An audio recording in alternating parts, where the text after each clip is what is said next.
Imagine the entire world laughing at you, not behind your back but right in your face, under blinding studio lights, with cameras capturing every tear you tried to hide. That night, a poor homeless boy stood shivering, his stomach empty, his clothes torn. And then she, beautiful, wealthy, adored by the crowd, pointed at him and said words so cruel they cut deeper than hunger itself. The audience roared with laughter. The boy's heart shattered. But as he lowered his head, he whispered a promise that sent chills into the night. One day I'll return, and when I do, the world will not laugh at me but at you. What no one knew was that his words were prophecy, and years later, when he returned with billions, her pride, her fame, and her very breath collapsed on live TV. The city square was buzzing that evening. Neon lights flickered across the massive LED screens, cameras rolled on tall tripods, and a crowd gathered eagerly for the live TV street show called Voices of the City. It was supposed to be a program where ordinary people shared their struggles, their dreams, and their truths. But on this particular night, something happened that no one would ever forget. The producers had lined up participants, businessmen, students, street vendors, and even beggars to ask one simple question: what do you want most in life? The microphone passed from hand to hand, and laughter filled the air as people gave witty answers. Then in the corner of the crowd stood a boy, thin, ragged, his skin pale from hunger, his hair messy, his shoes barely clinging to his feet. His trembling fingers clutched a tattered notebook close to his chest. He looked out of place like a stain on the glamorous night. The host noticed him and, with a sly smile, waved the cameraman closer. And what do we have here? Young man, come forward. The boy hesitated, his heart pounding in his chest, but the crowd urged him forward with curious glances. He stepped into the bright spotlight, blinking against the sudden glare. For a moment, silence fell. That was when she made her entrance.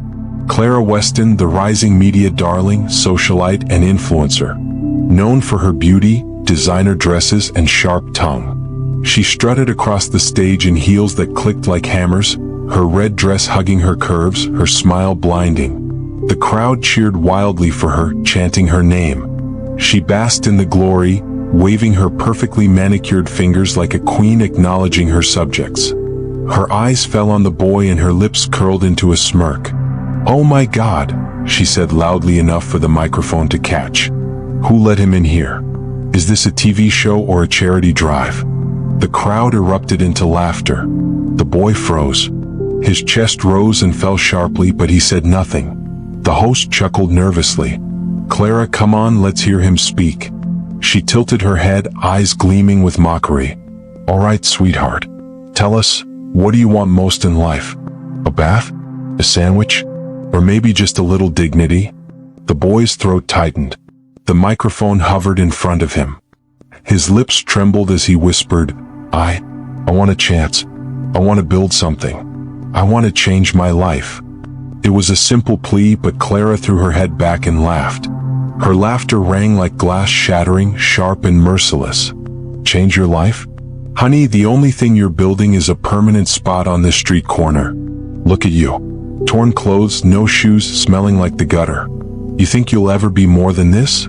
Be realistic." The audience howled with laughter. Some pointed. Some jeered.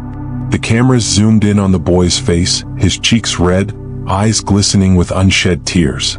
The host shifted uncomfortably, but Clara wasn't finished. She stepped closer, heels clicking, towering over him like a predator over prey. "Let me tell you something, darling. Success is for the strong, the beautiful, the powerful. People like me. People who belong in front of these cameras. Not whatever you are. You should be grateful we even let you stand here." Her words struck like daggers. The boy gripped his notebook tighter. His knuckles whitened. He wanted to scream, to defend himself, to say something, anything, but the laughter drowned his voice. His chest burned with humiliation. Then, quietly, so softly only the cameras near him caught it, he whispered, "One day, you'll regret this." The cameraman zoomed in on his lips as he spoke, almost instinctively sensing the weight of those words. The crowd didn't notice. Clara certainly didn't. She was too busy soaking in their applause, waving like a queen who had just slayed her victim. The boy turned slowly, his shoulders shaking. Every step he took away from the stage was heavier than the last. Behind him, the crowd continued laughing. Clara blew him a sarcastic kiss and said into the microphone, "Run along, darling. The trash is collected tomorrow." The audience roared with laughter again. But as the boy disappeared into the shadows of the city, his eyes listened, not just with tears, but with a spark of something else. Something Clara couldn't see. Something no one in that crowd could see. A fire had been lit. The night air was cold, biting at his skin as he stumbled into a dimly lit alley. The echo of laughter still rang in his ears. Every time he closed his eyes, he saw Clara's face, her mocking smile, the way she pointed at him as if he were less than human. He pressed his back against the wall, slid down onto the damp concrete, and hugged his tattered notebook to his chest. For a while he let the tears flow. Silent, hot tears that carved trails down his dirt-stained cheeks. He hadn't cried in years, not since the day he lost his parents, not since the world turned its back on him. But tonight's humiliation was different. It wasn't just hunger or loneliness, it was being stripped of his dignity in front of the world. Above him, the city buzzed with life. Billboards flashed advertisements for luxury cars, designer brands, and smiling faces that looked nothing like his. He wiped his eyes with the back of his hand, smearing dirt across his face, and whispered bitterly, "Why me?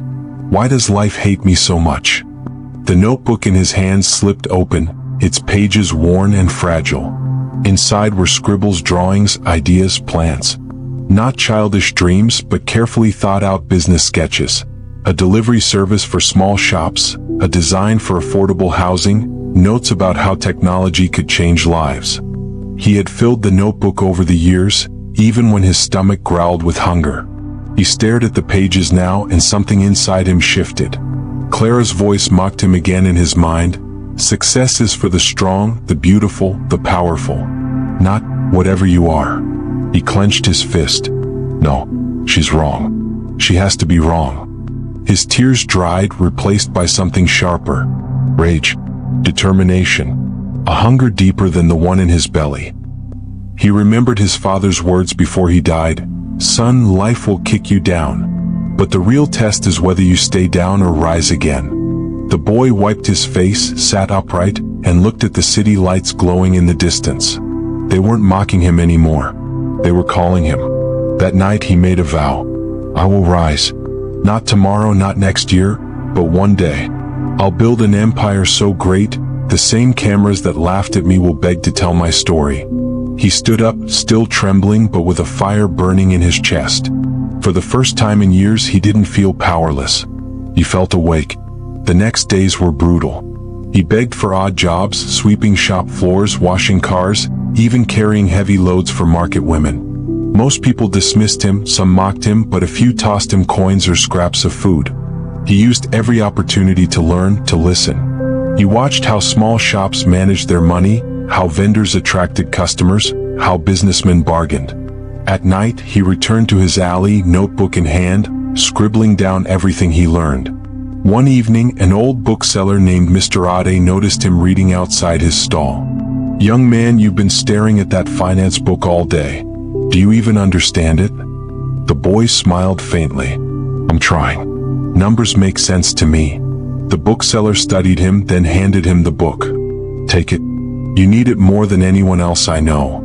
From then on, the boy devoured books, business, technology, psychology, economics. He couldn't afford school, but the streets became his university. Still, hunger gnawed at him. Nights were long and cold. Some days he thought of giving up. But every time despair crept in, Clara's mocking laughter echoed in his head, pushing him forward. One morning, while sweeping outside a small cafe, he overheard two men complaining. "If only someone could deliver food from here to offices. We're losing customers because they can't leave work to eat." The boy's heart raced. That was it. That was his chance.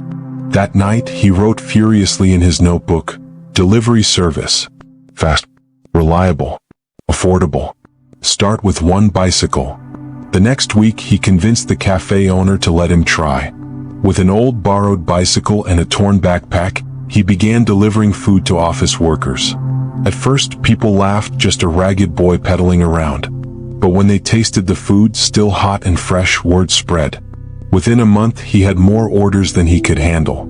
He saved every coin, every tip, refusing to spend it on anything but reinvestment. And each night, as he counted his small earnings, he whispered, "This is just the beginning." One evening, exhausted from deliveries, he sat by the riverbank. He pulled out his notebook, now fuller than ever, and wrote on the very last page in bold letters, "One day I will return. And when I do, the world will not laugh at me, they will stand in awe." He closed the notebook, held it to his chest, and looked up at the stars.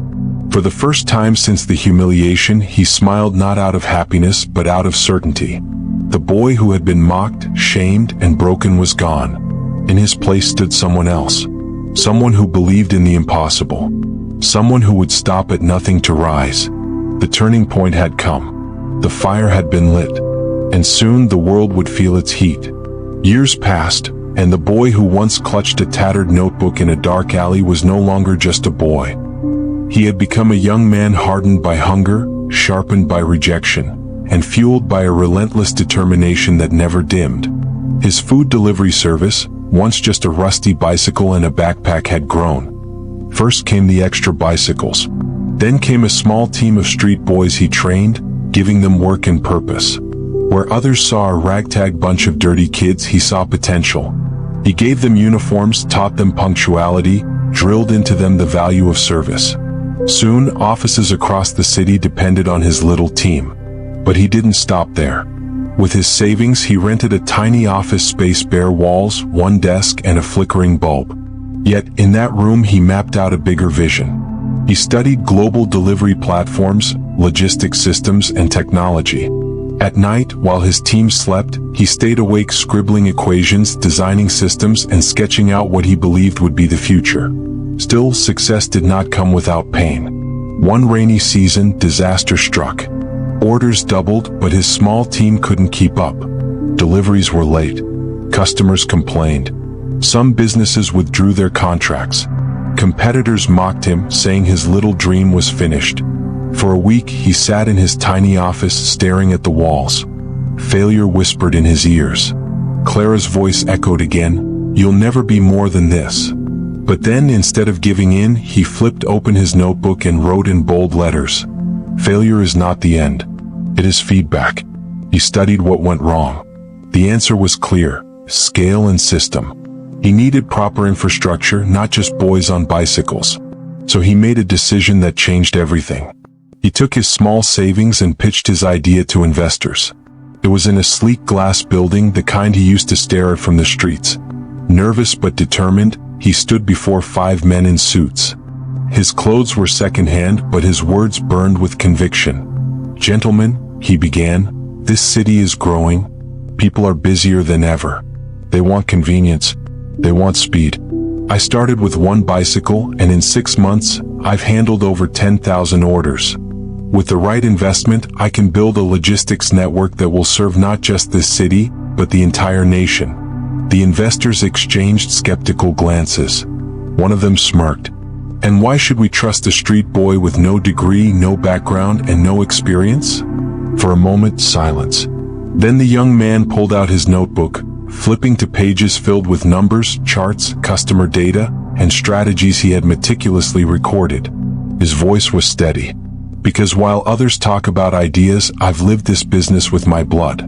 I know the streets, the customers, the problems, and I have the solution." The room went quiet. Then slowly one investor leaned forward and said, "I'll take that risk." That risk became his breakthrough. With the investment, he upgraded. Motorbikes replaced bicycles. A proper delivery app was developed. Warehouses were rented.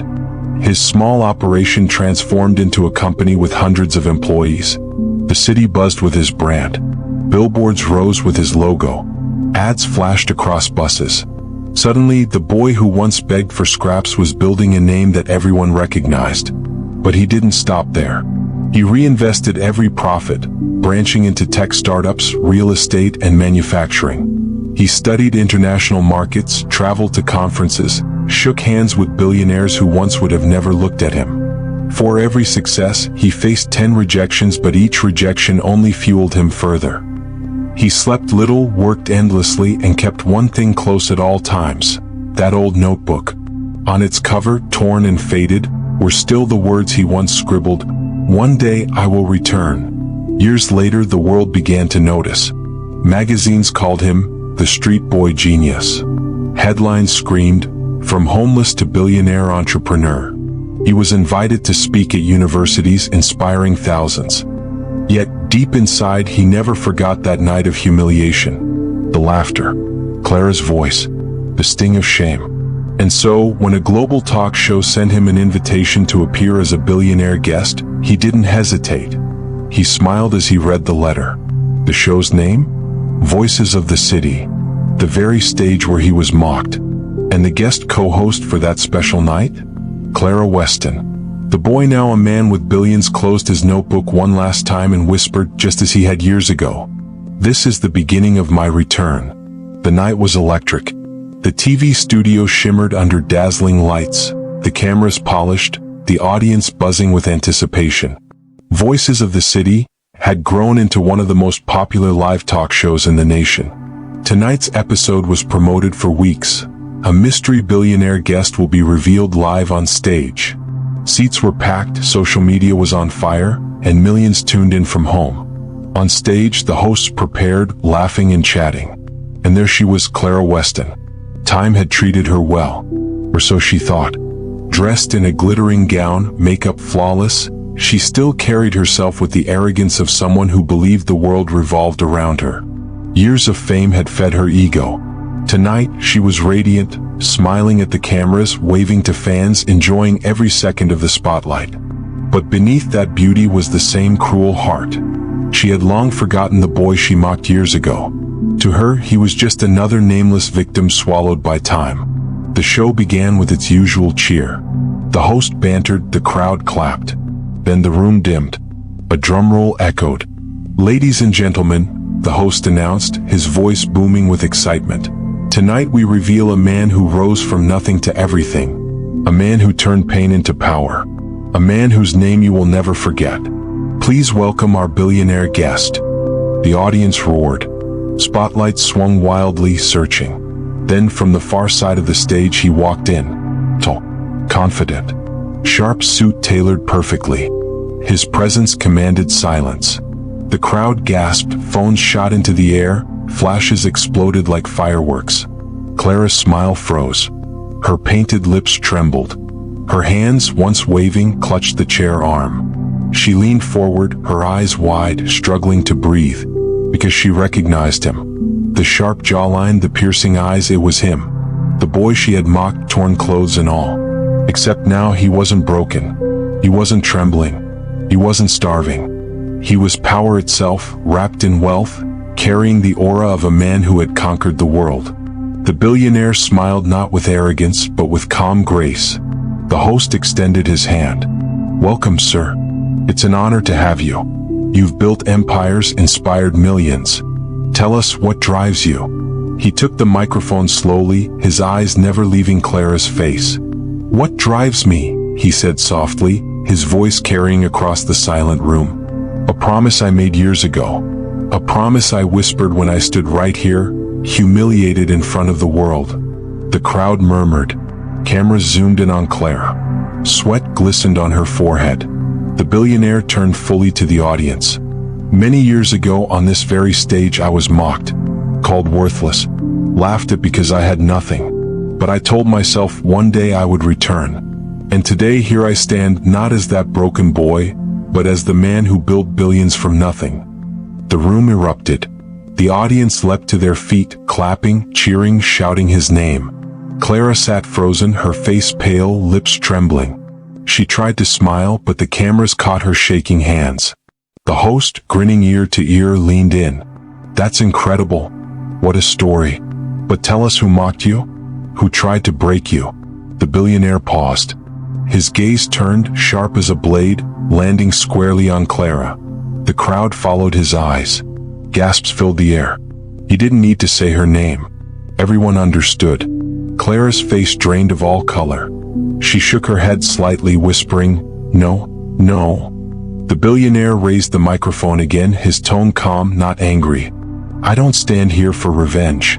I stand here to prove something to every person who's ever been laughed at, mocked, or told they were nothing. Your worth is not defined by their words. Your destiny is yours to build. The audience thundered with applause. People cried. Phones streamed live across the world. Clara, however, couldn't take it. Her chest heaved, her breaths quickened. Her eyes rolled back.